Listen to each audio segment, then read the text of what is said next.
Well, the New York Knicks have just pulled off possibly one of the best signings of free agency. Yes, because it appears that Kemba Walker has been bought out. I don't know how much they're going to be paying on his contract. I don't know how that's going to work, but it looks like he's going to sign with the Knicks, and I don't think it's really going to cost them much at all, which for Kemba Walker, someone who's maligned, someone who, yes, at $37 million or whatever he was getting paid, that's an overpay. But when you're paying, a minimum contract or whatever it's going to be, similar to Blake Griffin and the Pistons, I imagine when you're doing that, that is far from an overpay. That is an absolute steal. Again, I don't know the details yet, and I don't even know how to figure out those details even when it happens, but the Knicks are going to be able to sign him. That's the reality. They're going to be able to sign him. They've signed Evan Fournier. They've signed Nerlens Noel. Derrick Rose is back, and this is the guy they needed. This is the guy they needed because defensively, we saw what they were. They were a very, very good defense. Julius Randle took a huge leap, and I expect him to not perform in the same way in the postseason next year if they make it, which they should at this point with Kemba Walker now signing.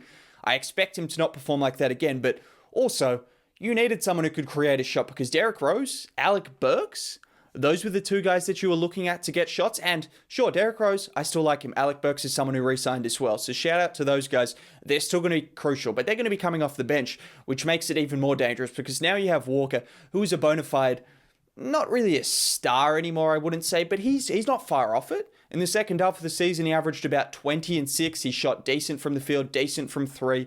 He's still got a decent amount in him. And also, you can now rotate because you've got a number of really solid guys with Rose, Burks, Fournier, and Kemba Walker. So you don't have to play every one of those every game because Rose and Walker in particular do have some injury problems. You don't want them to be feeling sore throughout the season. So you can rotate those guys and that'll be huge. They're similar types of players that can both create their own shot.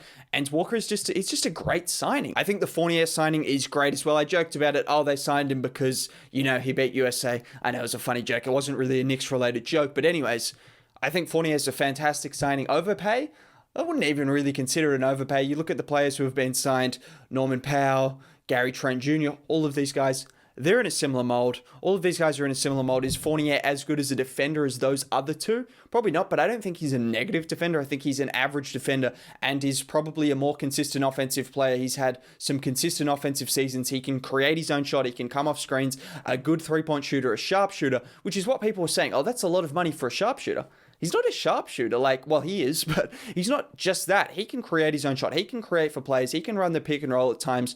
He's a versatile guy, as we've seen for France, as we've seen for the Magic, and as we're going to see for New York. This is someone who's a good signing. He's just a good player, and those are the kind of guys you want in New York when you have a defensive scheme, which also, you're putting him in a team with Tom Thibodeau. His defense, which at the moment is solid, in my opinion, could go to better, could become better. And in the system, like we've seen Julius Randle, he was never regarded as a good defender. He was regarded as a poor defender for time, and now he was regarded as a good defender last year, and rightfully so, because the Knicks were one of the best defenses in the league, and I expect them to continue to be so. Walker, not so much a great defender. He is small, he is kind of limited now, and also he doesn't move as well as he used to.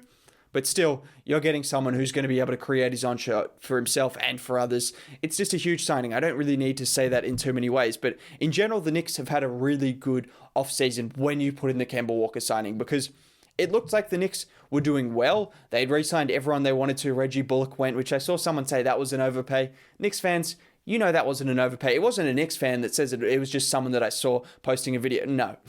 No. 3 years, $30 million. Reggie is a great defender, a great shooter. You guys know that. I just wanted to put that out there anyway. Not that you care right now. But that's not an overpay. But in terms of New York, getting back Noel, great rim protector. He was fantastic. Robinson is still there, so hopefully he can come back healthy. Taj Gibson came back on a minimum contract or whatever it was. Alec Burks, as I said, Derrick Rose, two guys are going to create buckets and are now definitely going to be coming off the bench, which, yes, sure, Rose fans don't want him coming off the bench. Maybe New York fans don't want him coming off the bench. I don't think they'll mind anymore because Walker is, like I mentioned, he's a star-ish level player. He's still someone who's going to give you 20 points a night. He's someone that has been an all-star multiple times, that has been the best player on a team multiple times. I don't expect him to be that because Randle took such a huge jump, and if he maintains this level, then Walker has no reason to be the best player. But if Walker's the second best player, or you have Fournier, or you have Robinson take a leap, who really knows? Who can say? But if all of those things happen, RJ Barrett, I didn't even mention him. Yes, Knicks fans, I apologize. I did not mention RJ Barrett, with all of those things, you've got guys who could take a leap. They're the young players, and you've got some legitimately really solid players in the backcourt. Maybe RJ Barrett goes to the 3, I would imagine, with Fournier at the 2, 3. It doesn't really matter. They can coexist together because Fournier is a great shooter. He's got a bit of size. So does Barrett, and he's become a great shooter as well. Maybe not a great shooter, a good shooter. That's a tangent that we're not getting into right now. We're talking about the Knicks and how they've had a good free agency because they were setting the building blocks, if you know what I'm saying. They were just getting back to becoming a good team again. They were re-signing the right guys. I know they got Miles McBride in the draft, who I don't know a ton about, as well as Quentin Grimes, but these are guys who are going to be ready to play, is what I've heard. I know McBride is a defensive beast. I know he goes after it and he fits Thibodeau to a T. I've heard that. And Quentin Grimes, I know he's a sharpshooter. I don't know what else he does too well. Sorry, I'm not a draft expert. Haven't looked into it too much. Wasn't planning on making a video, but I thought I'd make note of it because it is important to note. I know both of those guys are going to be coming in ready to at least play some rotational minutes, which is cool as well. Just so many things happening with New York. And yeah, all of these moves were cool, I thought. I thought they were all decent moves, but do any of them actually move the needle and make them a far superior team to what they were last year? No, I don't think so. I don't think any of those things did move the needle too much.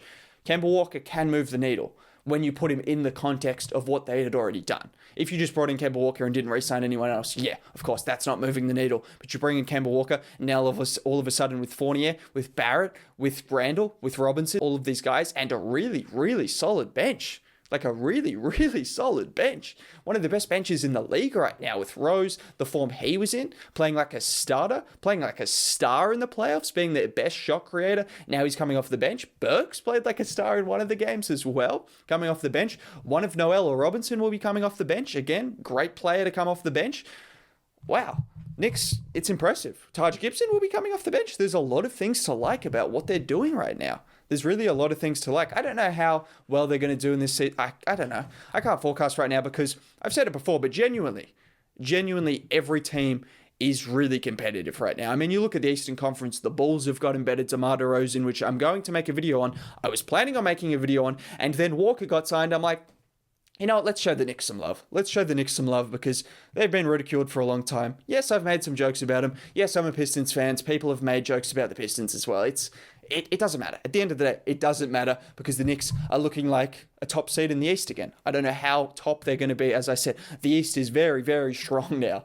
The East is very strong. But New York being back, this is the kind of guy they missed in the playoffs. Did I talk about that? I think I did, but this is the guy they missed in the playoffs. They need someone that's going to be able to create his own shot while Barrett is still developing, while Randall is still dealing with the things. And also, just having someone who's a consistent three-point shooter is also important with Randall. The Hawks were able to double team him, and well, they just didn't have too many options because they didn't have a ton of shooters around him. They were leaving Barrett open. They were letting him shoot it. Rose isn't the best three-point shooter either. Now you've got Walker and Fournier. All of a sudden, double-teaming Julius Randle, if you have Fournier and Walker leaving them open, that is something you do not want to do. That is definitely something you do not want to do as opposed to Rose / Barrett and all of those other guys who are just still not the best shooters. Barrett, I know he shot 40%, but we know he's not a shooter just yet, whereas Fournier and Walker are legitimate knockdown shooters and are getting paid that kind of money to do that, plus create for themselves. This takes the Knicks from a team that was priding themselves on defense, going to be another year of being a top defense with Tom Thibodeau. You're always going to be a top kind of defense. So now maybe can they be a good offense? If they can become a top 15, maybe top 10, which seems like a stretch, who knows? If they can become anywhere in that range, that's a really, really good team because you expect them to continue to be good defensively. Maybe they take a little bit of a step down because Kemba isn't the best defender, maybe. I know Elfrid Payton, the GOAT himself, yes, Elfrid Payton's clapping back at people on Twitter. I don't know if you guys saw that, but it doesn't matter right now. I know the GOAT himself, a better defender than Kemba. That's literally the only thing he's better at, and that's it. That's it. So you're missing that. Maybe you go down defensively a little bit and you become, say, a top 5 defense. But you'll take that at the sacrifice of becoming potentially a good offense because that's what championship level teams are. Am I calling the Knicks a championship level team? Do not get my words twisted. I don't want you to get my words twisted right now. Knicks fans, well, you can run with that if you want. I don't care. That's up to you. If you want to be optimistic, go for it. Go for it. I have absolutely nothing against people being very optimistic about their teams. People saying, oh, well, you're still not going to be better than the Bucks, the Nets. Well, no one thought the Suns would be better than any of those teams. No one expected it. It happened. Stuff like that happens. Injuries, anything can happen. So just putting yourself in that contention, and now the New York Knicks are well and truly back. They can well and truly go after a free agent at some point. They can make a trade for someone because Fournier's contract is very tradable. It's a contract that you can put in a trade alongside a couple of picks and whatever else you need to get done. And maybe you bring a superstar to New York. Damian Lillard, dare I say? Who knows? That would be an interesting backcourt. I don't know how that would work. Maybe Kemba Walker goes in the deal as well, which would be rough. But yeah, lot to uncover. I hope I unpacked it a decent amount. Basically, the Knicks get someone who's going to improve their offense. Maybe they can become a good offense paired with what is already a great defense. Maybe it's just going to be a very good one now, and that is championship level quality. Don't get my words twisted. I'm just saying, generally, when you want to be a championship level team, you need to be both a good offense, great offense, good defense. You get the point, unless you're the Brooklyn Nets, which no one really else is because they've got 3 MVP level scorers. That's it. Anyways, have a good day. Bye.